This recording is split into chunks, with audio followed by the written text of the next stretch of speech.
Good morning, children. I hope you're having a good holiday because you are on holidays now. So no schoolwork. You can put those computers away, put the books away, and have a really good time doing lots of things with your family and talking to your friends on the phone, or I'm sure you're doing lots of that too. But today with the children's talk today, I want to talk to you about a book, very interesting book that's called Believe It or Not, and it's written by a man called Robert Ripley. Some of you may have heard of the book by Robert Ripley called Believe It or Not. Your parents probably have heard of it, even if you haven't.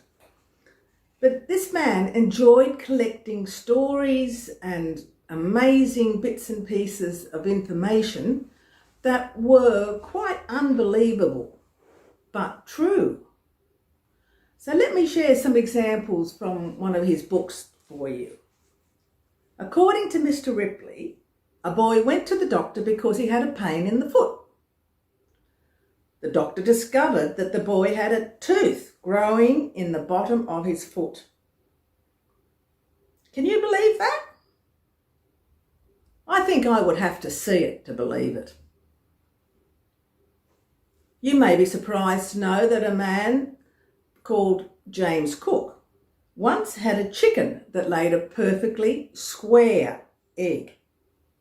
Now, I have seen white eggs and brown eggs and spotted eggs, but I have never seen a square egg.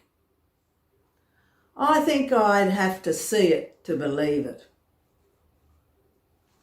Did you know that the world's largest Frankfurt was over 3,000 feet long, weighed 885 pounds, and took 103 butchers to carry it? Can you just imagine that? That's a lot of Frankfurt.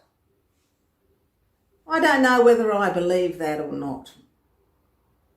I think I would have to see this Frankfurt to actually believe it. And this book by Mr. Ripley is filled with lots of things that I think I would have to see to believe.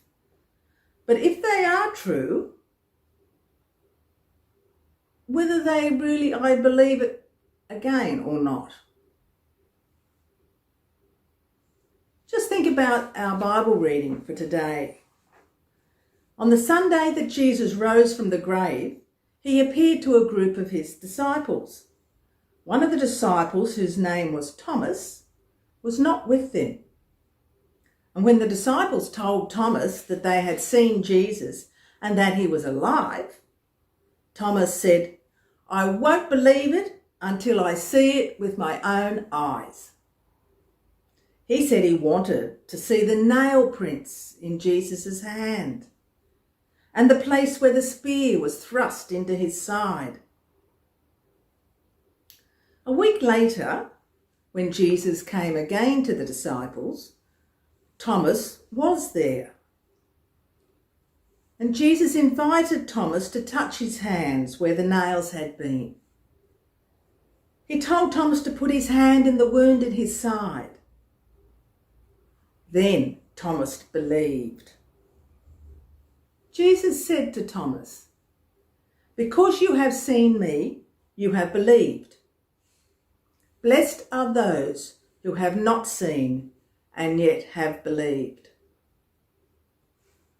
A lot of people today won't believe that Jesus really rose from the grave because they haven't seen him with their own eyes. Do you know what? It is true whether they believe it or not.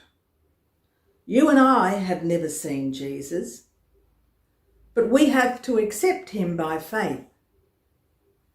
The question is, will you believe it or not? So just think about that during today. When you come across things that you're not too sure whether you should believe them or not, always remember that we do believe Jesus has risen because we have our faith rooted in him and he is in us. Let us just have a little prayer together. Dear Jesus, Help us to accept by faith that you have risen from the grave and that you are alive. Help us to believe because it is true, whether we believe it or not. Amen.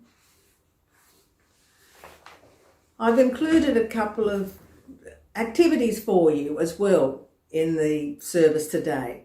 And there's a word search. And if you're anything like me, I love doing word searches, trying to find words in amongst all the jumbled letters. And there's also a maze.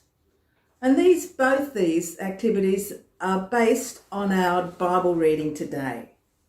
So I hope you enjoy doing these activities and that you learn a bit more about how Jesus appeared to his disciple and how they believed that he had risen just as we do. Have a good day. Bye.